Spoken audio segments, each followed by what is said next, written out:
The morning light props open your eyes, sometimes gentle like the drapes in a soft wind, in other moments like a thunderous crescendo. No matter the volume, the message remains the same. You were made to love me, and I to find you. I've got eyes for you, my love. But as I searched, I found a familiar but unrelenting friend. Hey, jealousy, can you give me the fortitude to keep searching? You wanted someone else, over-promising and under-delivering. Foolish, you feel, yet it is I who am a fool for you. Perhaps you think in the midst of your rejection, I've had a change of heart. But you need to accept this. Accept this dance that I'm inviting you to. The perfect pirouette, pairing penitence with a pursuit you thought you had lost. And when we glide in the never-ending circle, I'll spend the rest of my endless days devoted to make you feel my love. Welcome to the next chapter, ladies and gentlemen. You know, the Bible, it's a story. Actually, it's better than a story. It's a novel.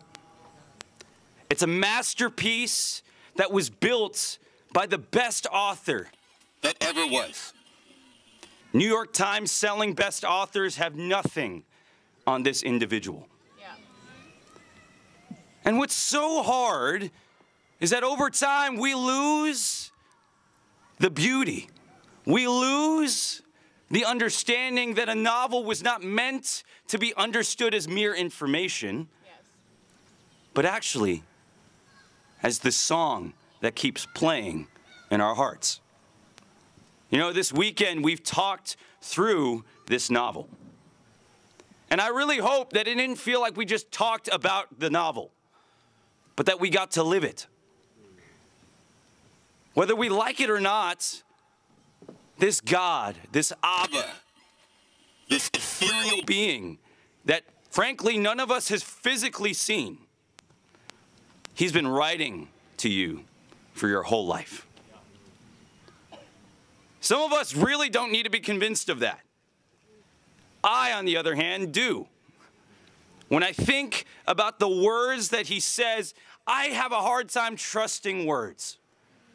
But when I think about the life that he lived and the life of those who live out the novel that he wrote from the beginning of time, I'm reminded that that is the true aspect of a page turner. I'm so grateful for the ICMC. Thank you for your faith. I want to thank every single one of you for making this happen. I mean, we're going to talk about that stuff later. But we are the Matas. This is my queen, the Canadian of all Canadians. Sorry to the other Canadians.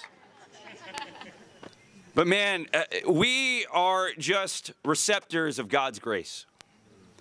Totally. It's so funny being here. There's a juxtaposition of feelings. It's one of those things where, wow, I think oftentimes we live for the moments of oratory. I don't want you to herald us as heroes. Yeah. And actually more than that, I don't want you to herald us as authors. Yes. Even though I like to write.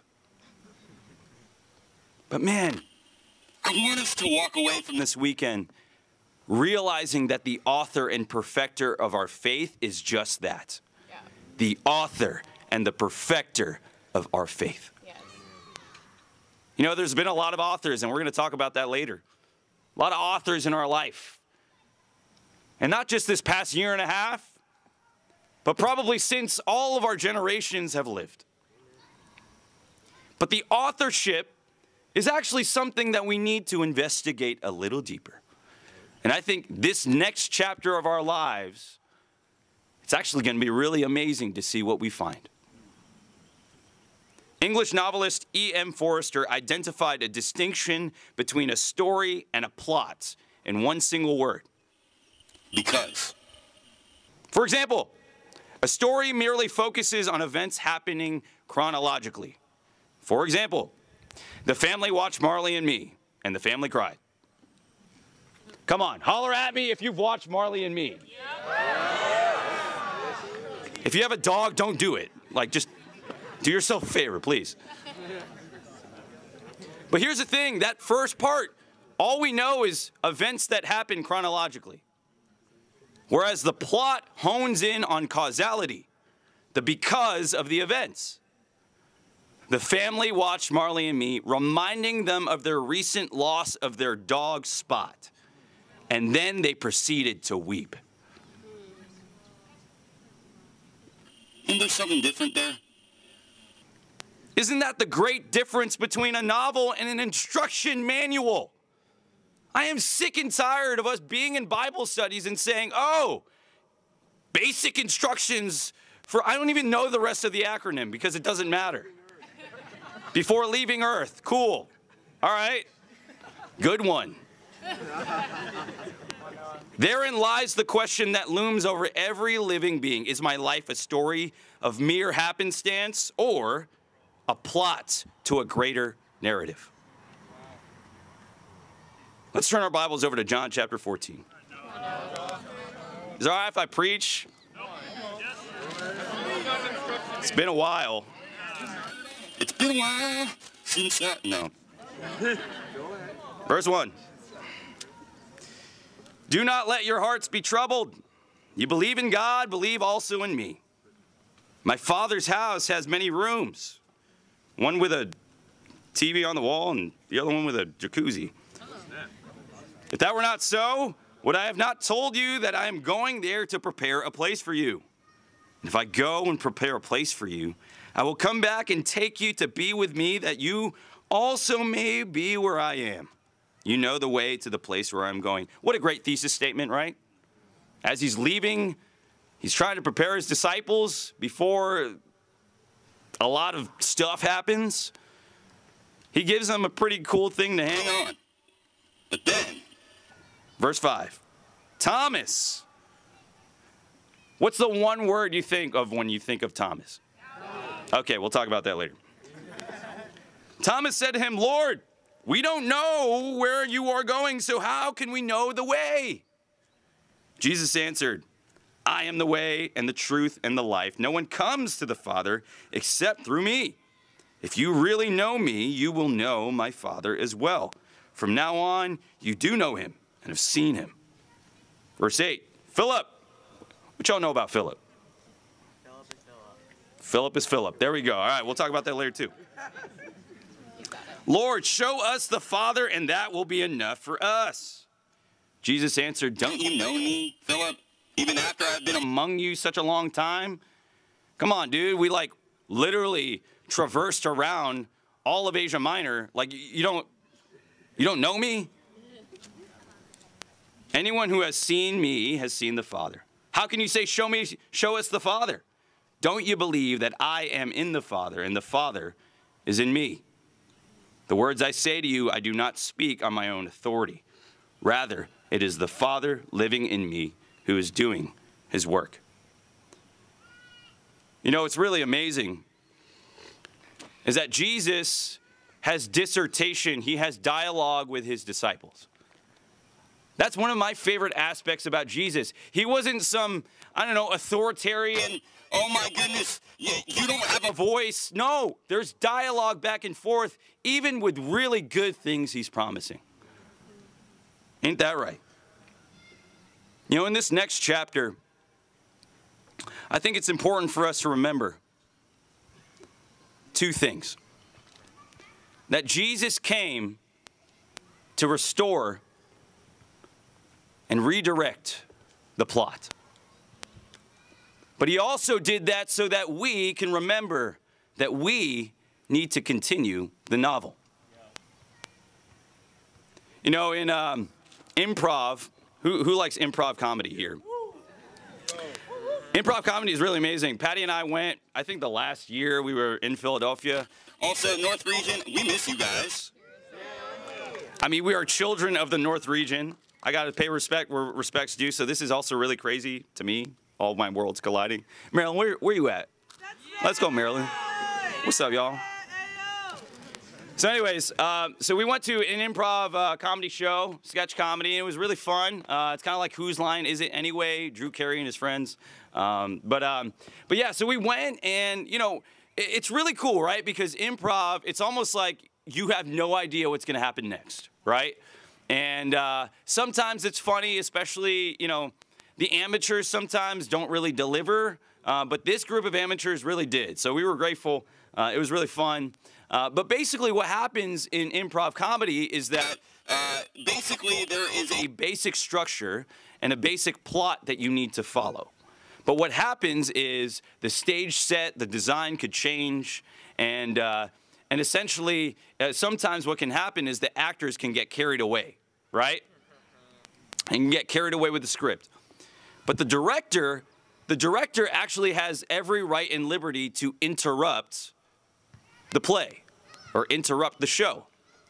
And you'll find the directors very close to stage. And sometimes what happens, and that actually happened and occurred that evening, is that the director placed himself in the plot to redirect the plot. Because these guys were getting carried away. You know, for us, isn't that what Jesus does? Jesus was here to redirect the plot. Actually, he was here to show us what the plot was in the very beginning. Remember what I said, that mere chronological stories are simply just information, where Jesus provides the great because. And wasn't that what these disciples were trying to find? You know, what's interesting is that we see the first one is Thomas. What does he ask? Lord, we don't know where you're going, so how can we know the way? You guys remember when Thomas, this is why we note him as doubting Thomas, right? Is because when Jesus came back, he appeared to everyone else before he appeared to Thomas. And here everybody was like, yo, you got to believe it. Jesus is back. And sometimes what we do is we actually give Thomas a bad rap, don't we? We say, oh, man, what a faithless guy. He's like, oh, yeah, unless I see the holes in his hands, I will not believe. You know what I love about Thomas? He was a realist. I think we should call Thomas the realist, not doubting Thomas. And if we're real, probably more often than not, we question God like Thomas. So it's time to get off our own high horses when we think about our line of questioning. Yeah. You know it's okay to be a realist? It is. I think oftentimes about we want to, stiff-arm people who are cynical in the church. But I think, what if we saw cynicism as an opportunity to see detail? To be critical.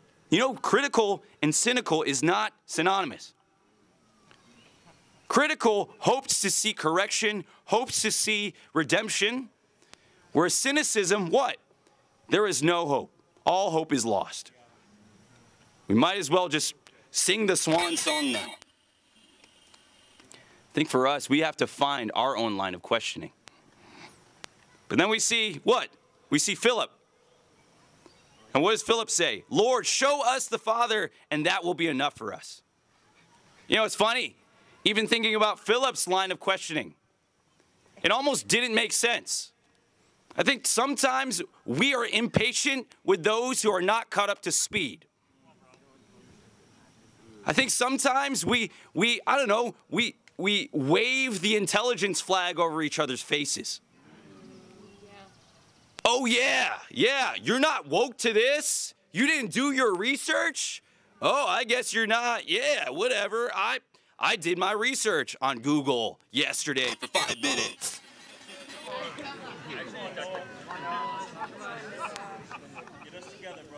Sometimes people just have simple faith. Are we going to villainize that? You know, in this age of deconstruction, okay, I said it, the D word, that D word. In the age of deconstruction, and I hate that we have to call it that, but let's call it that. I'm not even saying that deconstruction is a bad thing. I actually don't. I myself have had to deconstruct, and actually Jesus himself deconstructed all of us. Yes. Didn't he? Yeah. To reconstruct us back into our factory reset position. Yeah. Let's go. That's a bar, right? Come on. But here's the thing. If intelligence is the way for you to Jesus, well, I guess the apostles aren't disciples. Maybe we are the true gold standard. Surely not. Yeah. My wife's gonna share. Hi, good morning, everyone. So I'm a younger sibling, right? Any other younger siblings in the room? So the privilege of being a younger sibling is you watch your older sibling ask dumb questions or the question that will get them in trouble, and you make a note. You say, I will not ask said question, and watch them get the answer. We're leading by example, aren't we? Right. Yeah. Nice. Right, nice. But what I feel so grateful for in reading about my spiritual ancestors is they had the boldness to ask Jesus questions that were on their heart that honestly I often lack the boldness to ask myself. You know, one of the things that pop out to me is Philip's question, actually. You know, when he asked the Lord, show us the Father, and that will be enough for us. And you know, this question to me seems like a question that's all too familiar to me, personally. You know, again, you have Jesus here who, at this point, had spent his whole life, well, not his whole life, but this period of time teaching them over and over again who the Father was. And yet to them at this point, it just didn't seem like there was a connection between what he taught and what knowledge they believed they had about God. And you know what I begin to wonder, even as I read this and I think about the question he asks, I think, is what God has revealed to us about himself enough for me? You know, because the truth is there's a lot of things that God does not speak directly about in the scriptures. And this can cause two reactions in my heart, one of fear and one of arrogance. You know, as someone who wants for someone to just tell me directly, what do I need to do? Just give me an answer, black and white, make it simple. Let's not have gray area, right? I want to be in the right and I want to do it perfectly. I don't want any confusion there. But the problem with my mindset when I think about this is that it can lead me to the same mistakes that the teachers of the law, the Pharisees, made by creating their own laws to stay as far away from the line as possible. But what's hard is that I then lead myself into creating harsh, heavy, and unbiblical standards for myself and other people in my own humanism. And I fill in some of the blanks for myself and others. On the other hand, you know, I'm a social worker by trade. Any social workers in the room? Woo! You know, I'm someone who God has wired me to be passionate about the oppressed. It is in my DNA to think about people in this way. And I love that God created me in that way. But you know, it's funny because I can struggle with using what freedom I have that's been given to me by the scriptures to conform to worldly thinking.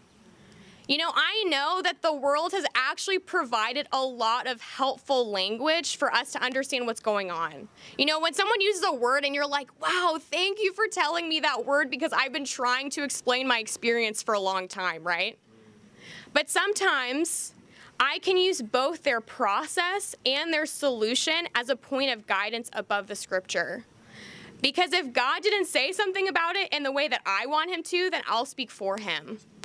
And then again, fill in the blank. Oh. And then, thank you. And then fill in the blanks for myself yet again. The thing that I'm learning is that those gray areas need to lead me to marveling about God.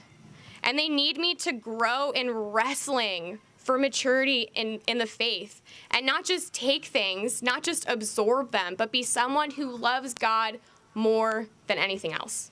Thank you. Come on, Patty. Come on, Patty. So as Jesus recovers the plot, we have to ask ourselves, what is our own line of questioning? What are the questions that we ask God that keeps him from coming into our, honestly, disaster of a show? Do we allow him to come and to play a part again? Or do we stiff-arm him from the stage because we think we've got it figured out? It's important. It's an important question. But lastly, we have to be the novel. Verse 11 through 14 will continue. Believe me when I say that I am in the Father, and the Father is in me. Or at least believe on the evidence of the works themselves. Very truly, I tell you, whoever believes in me will do the works I have been doing. And they will do even greater things than these. Because I am going to the Father. Can I say that one more time? They're going to do greater things than these because I am going to the Father. Yeah. What kind of logic is that? Jesus, stay with us. That's when the greatest things happen. No, I got to go to my Father so greater things can happen. Yeah. And I will do whatever you ask in my name so that the Father may be glorified in the Son. You may ask me for anything in my name and I will do it. Isn't that dope? But here's what's interesting. There's a bit of a juxtaposition, right? Because is Jesus trying to say that we are the hero? Is Jesus trying to say that we are the greater thing? You know, it's interesting as he chooses to say greater thing. The translation for that word thing, it definitely was not works. As researchers were trying to find the way, what to translate it to, they were like, okay, we're definitely not going to translate it as works, but we're going to call it things. Kind of weird. What if you are, though, the masterpiece that God was trying to create? That you will be the greater thing. That our line of questioning actually minimizes us. It devalues us. What do you think is going on right now in this world? It is a straight up symptom and response to the fact that we devalue one another. What if we are the greater thing? What if God wanted us to be the novel? You know, Revelations 22, verse 18. You don't have to turn there, just write it down. You know, it's the end of the scriptures, right? The apocalypse, you know. But the apocalypse literally just means to reveal, you know. So it's not necessarily, you know, fire and brimstone and damnation, but, you know, take it as you will. Revelations 22, verse 18, what does it say? It says, if anyone adds to the words of the scriptures, let him be eternally cursed. Ah! I don't want to be eternally cursed. But it's weird because Jesus said I was going to be the greater thing, and then, what do you mean? Because if I'm going to be the greater thing and do greater things, doesn't that mean I add to the story? You know, what's interesting is that a good barometer to try to figure out if you are adding to the scriptures in a way that is improper is if you assume authorship. Who is the author of your life? I hate self-made stuff. You know, I went to Temple University, go Owls. Yeah, let's get it. You know what it is. And, you know, as I was graduating, We had this kind of slogan. It was self-made, you know, temple-made, you know, and it, like literally all over the SEPTA, the Metro, the train, whatever you guys call it in your respective cities. You know, they had all of these signs, self-made, temple made, you know, and I was like, cool, you know, and for a moment, I felt really proud to be a temple owl, right? But the moment I saw self-made, I was like, I don't think I made me. Like, if I'm being real. Yes, I may have had many a sleepless night. Yes, like, I, you know, worked hard for my degree, but not without people slapping me upside my head. Amen. Figuratively. Don't amen that, Jay. No, you can amen that.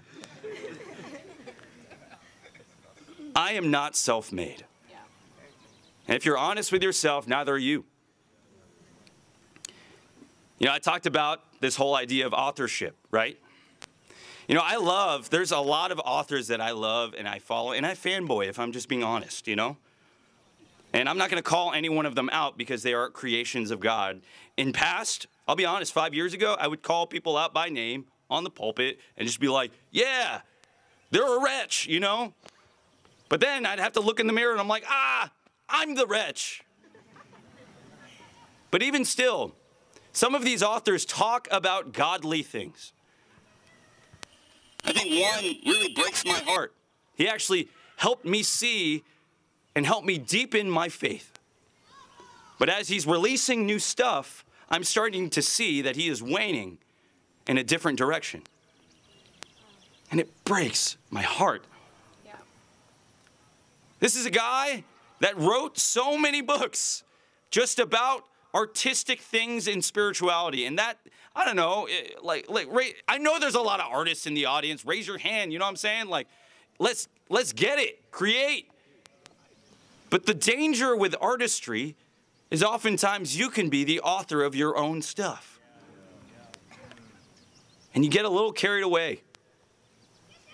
You start to fill yourself in ways that you shouldn't.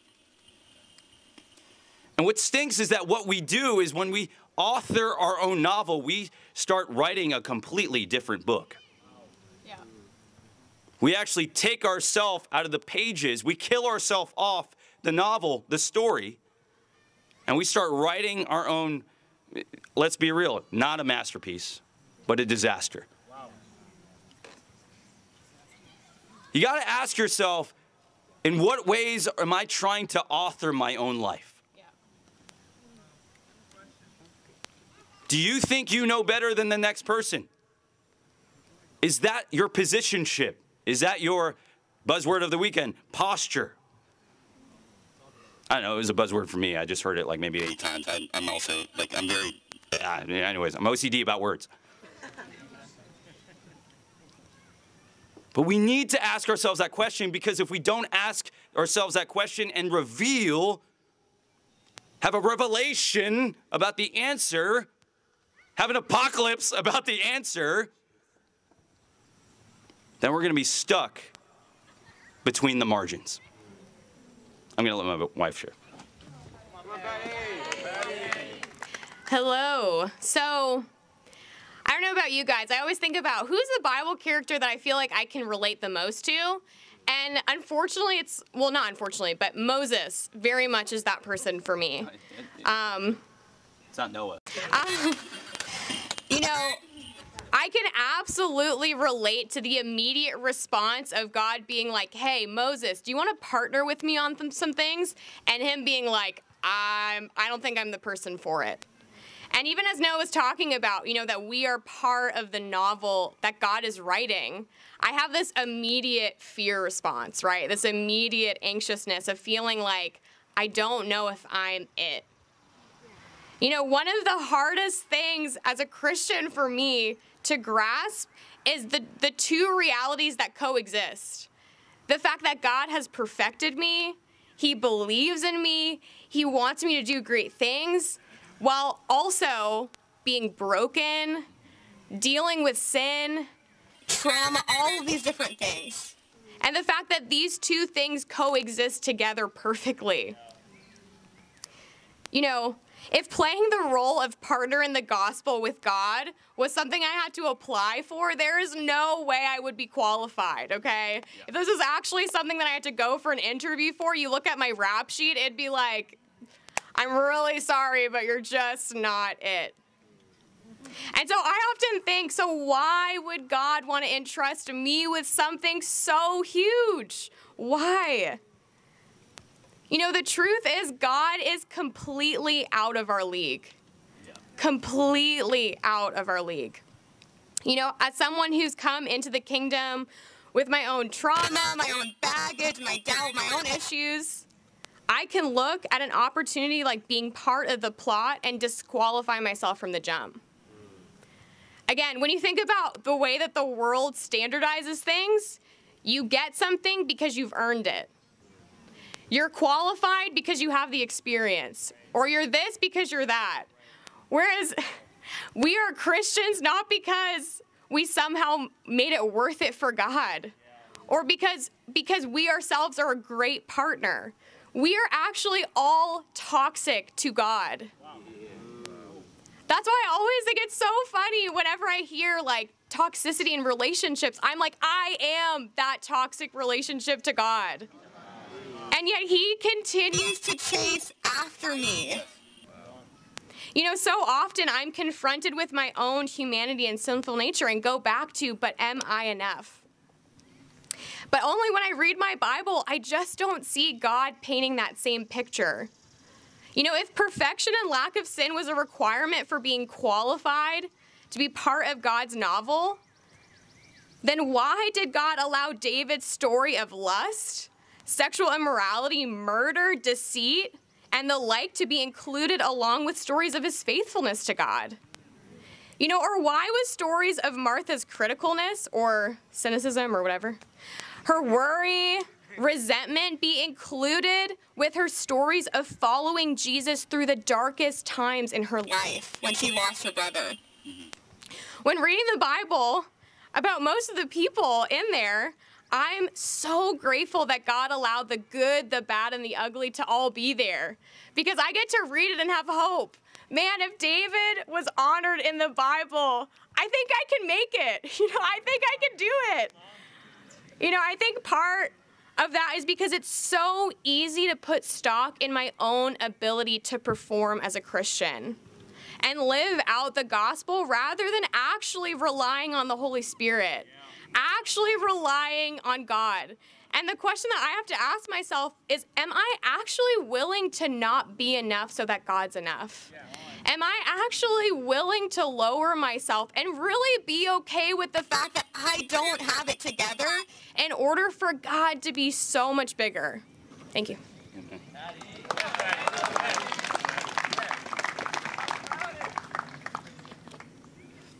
Who's the author of your story? Who is the author of your novel? You know, we have to figure out what this means for us. We have the gift of being characters in his beautiful masterpiece. Can I talk about generational stuff for a second? You know, it's funny when we think about the idea of the next chapter, right?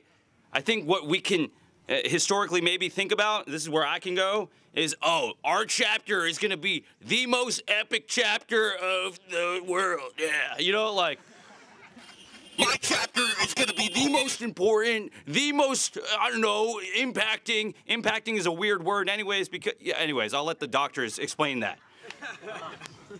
But man, what in the world, like, that is what we think about. But don't you know that our chapter, right, is not just our chapter? There's no Noah Modest chapter without Walter Evans and Kim Evans. Yeah. Let's go. There's no Noah Modest chapter without Jamison Malcolm and Lauren Malcolm. Yeah. There's no Noah Modest chapter without Joel Arteaga. That's right. There's no Noah Modest chapter without James Rosenquist. There's no Noah Modest chapter without Jasmine Joseph. There's no Noah Modest chapter without Lindsay Anton. There's no Noah Modest chapter without you. Stop getting people out of the book that they were written in. We are not better than one another. We are all just broken people that were grafted into the best novel of all time. The more we get that, the more we actually get to cure what we see as broken and lost.